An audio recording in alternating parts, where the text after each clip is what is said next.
Hello प्यारे प्यारे नन्हे मुन्ने बच्चा लोग, मैं हूं आलोक चौबे, आपका दोस्त, होस्ट और फिजिक्स मेंटोर। एक बार फिर से वेलकम करता हूं आप सभी का इस प्यारी सी अमेजिंग सी फन एक्सपेरिमेंट की दुनिया में। अब दोस्तों यहां पर हम लोग आ चुके हैं, तो आज हम लोग एक और एक्सपेरिमेंट परफॉर्म करने वाले हैं। सर हम वो कार क्या क्या करने वाले हैं? आज कोई रेस होने वाली है क्या? अरे हाँ भाई मुन्ना, हाँ बिल्कुल सही समझे, पर ये रेस थोड़ी अलग होगी, थोड़ी हटके होगी। अब इस रेस की हेल्प से आज हम लोग कुछ सीखने वाले हैं बच्चों। अच्छा, क्या सीखने वाले हैं? तो हम लोग आज बात करने वाले हैं फ्रिक्शन की, कि आखिर फ्रिक्शन क्या होता है और कौन से वो फैक्टर्स होते हैं जो कि फ्रिक्शन को अफेक्ट करते हैं। तो बात करें अगर बच्चों फ्रिक्शन की, तो देखिए जब कभी भी दो बॉडीज एक दूसरे के सरफेशियल कांटेक्ट में आए और वो एक दूसरे के रिस्पेक्ट में रिलेटिव मोशन करें, जैसे मैं आपको दिखाऊं, यहां पर ये मेरा हाथ है, दूसरा हाथ आया, दोनों एक दूसरे के सरफेशियल कांटेक्ट में टच हैं, और अगर ये रिलेटिव मोशन करें यानी ये मूव करना चाहें, तो क्या होगा बच्चों? एक सरफेस दूसरे सरफेस के मोशन का अपोज करेगी। ठीक है, यानी जहां ऑब्जेक्ट मोशन करना चाहेगा उसके जस्ट अपोजिट डायरेक्शन में एक अपोजिंग फोर्स लगेगा, और उस अपोजिंग फोर्स को हम कहते हैं फ्रिक्शन फोर्स। ठीक है बच्चों, यही कारण होता है कि जब हम लोग फुटबॉल ग्राउंड में फुटबॉल खेलते हैं और फुटबॉल को किक मारते हैं, तो थोड़ी दूर फुटबॉल रोल करने के बाद अपने आप ही रुक जाती है, क्योंकि जो ग्राउंड होता है ना, वो फुटबॉल के मोशन के अपोजिट डायरेक्शन में फोर्स लगाता है और फुटबॉल के मोशन को रोक देता है। तो फ्रिक्शन के बारे में बात करेंगे। अब इस एक्सपेरिमेंट को परफॉर्म करने के लिए हम लोगों को कुछ चीजें चाहिए, जैसे एक कार, फिर हमें चाहिए एक मेटेलिक बॉब, हमें चाहिए बच्चों थ्रेड, और हमें चाहिए बेस कार्ड्स जिससे कि डिफरेंट सरफेसेस बनेंगी, और हमें चाहिए एक पुली। अब ये सारी चीजें हम लोगों को मिलेंगी फंडू एक्सपेरिमेंट किट के अंदर। इसके अलावा भी इस एक्सपेरिमेंट को परफॉर्म करने के लिए आपको और मुझे कुछ एक्स्ट्रा चीजें चाहिए। जैसे चाहिए बच्चों हमें एक छोटा सा काइंड ऑफ स्टैंड, जो कि आपको आपके घर में मिल जाएगा। अभी मैं बताऊंगा कि आप इस स्टैंड का क्या करेंगे। फिर एक बॉक्स हो।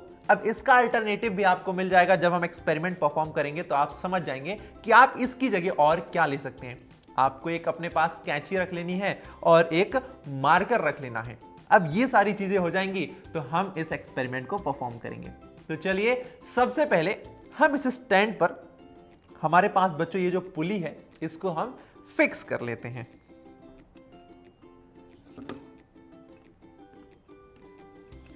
इसको आपको आराम से ऐसे टाइट करके फिक्स कर लेना है बच्चों। देखिए ऐसे, ये पुली फिक्स हो गई है, ये रोल कर सकती है। पुली फिक्स हो गई है बच्चों। अब इस पुली को हमको यहां पर ऐसे चिपका देना है।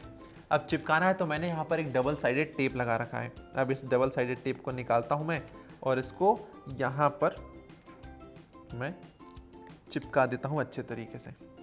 अब ये देखिए बच्चों, ये फिट हो गया हमारा स्टैंड। अब देखिए, आपको कुछ ऐसा बनाना था एक सेटअप। अब ऐसा सेटअप आप बना सकते हैं अपने घर में चीजों का इस्तेमाल करके। ये बन गया है सेटअप, और ये देखिए अब ये घूम रहा है आसानी से। अच्छा मुन्ना, ऐसा तुमने कहां पर देखा है? कहीं देखा है क्या? हाँ सर, मैंने ये देखा है, और गांव में इसका यूज करते हैं कुएं से पानी निकालने के लिए। सर, मैंने भी निकाला है इससे पानी। बिल्कुल सही जवाब। ऐसा प्यारे बच्चे लोग, कुएं से पानी निकालने के लिए किया जाता है, ताकि इसमें जो फोर्स लगता है ना, वो कम हो जाता है। और डायरेक्ट अगर पानी निकालेंगे तो काफी ज्यादा फोर्स लगाना पड़ता है। तो चलिए, अब ये हो गया हमारा क्या, पुली सेट हो गया। अब पुली सेट हो गया। अब हम क्या करेंगे, हमारे पास बहुत सारी चीजें हैं। हमारे पास एक कार है, एक थ्रेड है। तो हम क्या करते हैं बच्चों, यहां से थ्रेड लेते हैं, और इसका एक जो एंड है इस मेटेलिक बॉब से हम टाई कर देते हैं, बांध देते हैं।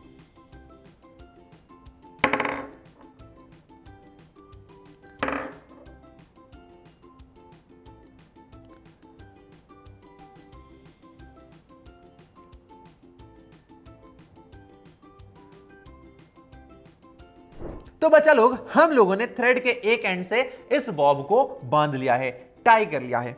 अब हमें क्या करना है, इस थ्रेड के दूसरे एंड से इस कार को बांधना है, पर इस पुली में से निकाल के, है ना। तो चलिए, इस पुली में से हम इस वायर को, इस थ्रेड को दूसरे एंड पर निकालते हैं।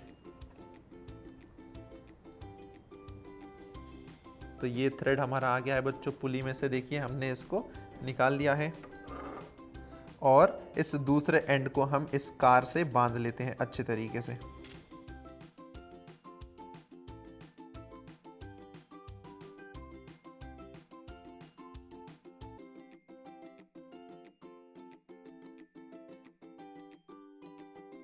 दूसरे एंड से हमने इस कार को बांध दिया है बच्चों। अब हम क्या करते हैं, यहां पर जो हमारे पास सैंड पेपर है जो कि रफ सरफेस है, इसको टेबल पे अच्छे से चिपका लेते हैं और इसी वजह से मैंने इसके एंड साइड पर डबल साइडेड टेप लगा दिया है। तो चलिए इस डबल साइडेड टेप को निकालते हैं और इसको अच्छे तरीके से यहां पर पेस्ट कर लेते हैं।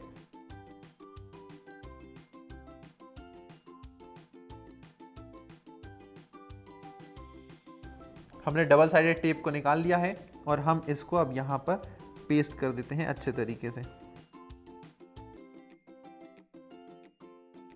तो हमने सैंड पेपर को अच्छे से चिपका लिया है बच्चों इस सरफेस पर। तो बच्चों अब हम लोग कार को यहां पर लेके आते हैं। बॉब को हम इस पॉइंट पर लेके आए हैं, यहां पर भी हम मार्क कर लेते हैं कि बॉब अभी हमारा कहां पर है, इस पॉइंट पर है। इस पॉइंट पर है बॉब, इतनी ऊंचाई पर है। जब मैं इस कार को छोड़ता हूं तो बॉब नीचे की तरफ जाएगा और बॉब नीचे की तरफ जाएगा तो ये पुली रोटेट होगी और पुली क्या करेगी बच्चों, इस कार को अपनी तरफ खींचेगी और ये कार इस सैंड पेपर से होती हुई मूव करेगी। अब बच्चों सैंड पेपर की जो सरफेस है वो रफ है, तो वो क्या करेगी, फ्रिक्शन प्रोड्यूस करेगी और कार के मोशन का अपोज करेगी। तो हम लोग देखेंगे कि कार रुकने से पहले कितनी डिस्टेंस कवर करती है। तो चलिए इस कार को हम लोग रिलीज करते हैं और आपने देखा कि वो जो कार है सैंड पेपर के ऊपर ही रुक गई। जी हां, सैंड पेपर के ऊपर ही रुक गई, वो कार बाहर नहीं आई। एक बार फिर से हम लोग इसी सेम प्रोसीजर को दोहराते हैं। हमने यहां स्टार्टिंग पॉइंट रखा, हमने इस बॉब को वापस से सेम पोजीशन पर लेके आए और जैसे हम कार को रिलीज करेंगे देखते हैं कि कार कितनी डिस्टेंस कवर करेगी रुकने से पहले। तो आपने देखा बच्चों वो जो कार है इस सरफेस के ऊपर ही रुक जा रही है। अब हमने ये तो देख लिया सैंड पेपर के केस में। अब हमारे पास बच्चों एक नॉर्मल ट्रेस पेपर भी है। अब इसको भी हम करके देखते हैं कि इस पर कार कितनी डिस्टेंस कवर करती है। अब बच्चों अगर हम इसकी सरफेस को देखें तो ये as compare to sandpaper ये क्या है, थोड़ी स्मूथ है क्योंकि यहां पर रफनेस नहीं है।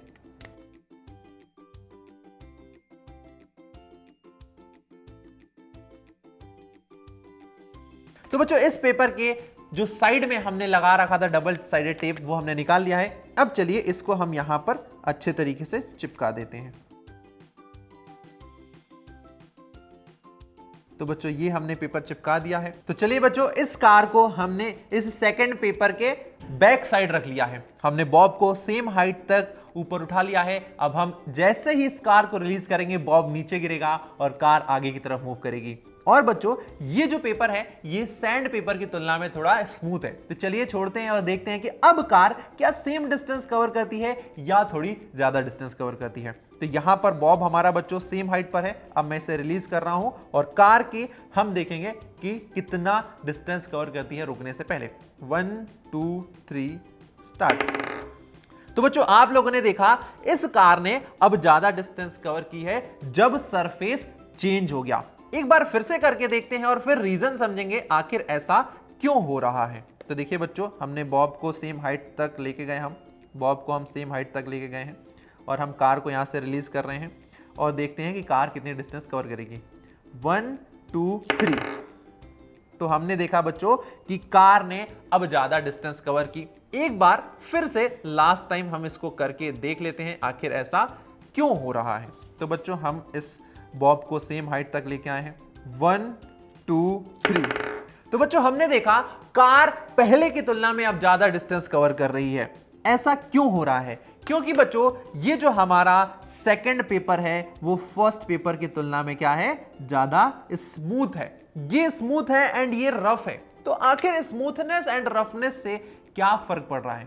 तो बच्चों देखिए जो सरफेस जितना ज्यादा रफ होगा उसमें उतनी ही ज्यादा इररेगुलरिटीज होंगी, और इररेगुलरिटीज के कारण जब दो सरफेस एक दूसरे के सरफेशियल कांटेक्ट में आके मोशन करेंगे तो उनके बीच जो इंटरलॉकिंग है वो बढ़ जाती है, और इंटरलॉकिंग बढ़ने के कारण जो फ्रिक्शन फोर्स है वो बढ़ जाएगा, अपोजिंग फोर्स बढ़ जाएगा, और इसी वजह से कार के मोशन का ज्यादा अपोज होगा in case of this sand paper. और इसी वजह से जो कार है वो कम डिस्टेंस कवर करेगी रुकने से पहले।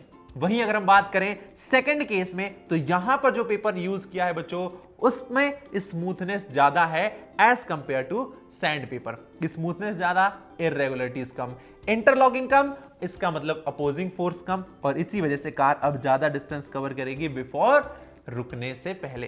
तो आई होप आप समझ गए होंगे कि जो फ्रिक्शन फोर्स है वो डिपेंड करता है नेचर ऑफ द सरफेस पर। क्यों भाई मुन्ना, तुमको समझ में आया? जी सर, समझ में आ गया। पर सर एक क्वेश्चन भी है कि अगर हम कार के टायर्स को मोटे कर दें तो क्या कोई फर्क पड़ेगा?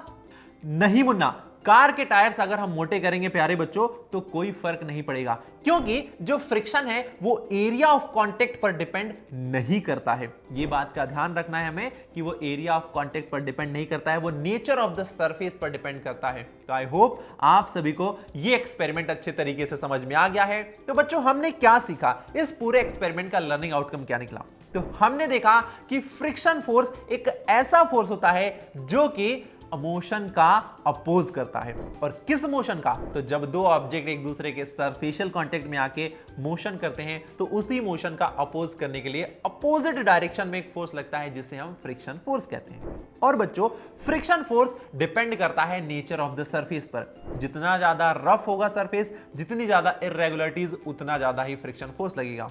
वहीं अगर हम बात करें सरफेस स्मूथ है तो इररेगुलरिटीज कम है और फ्रिक्शन फोर्स भी कम है। तो आप सभी को क्लियर हो गया होगा, अब खुद परफॉर्म करके देखिएगा ये एक्सपेरिमेंट। तो मिलते हैं बच्चों अब बहुत जल्द, तब तक के लिए tata, bye bye and thank you.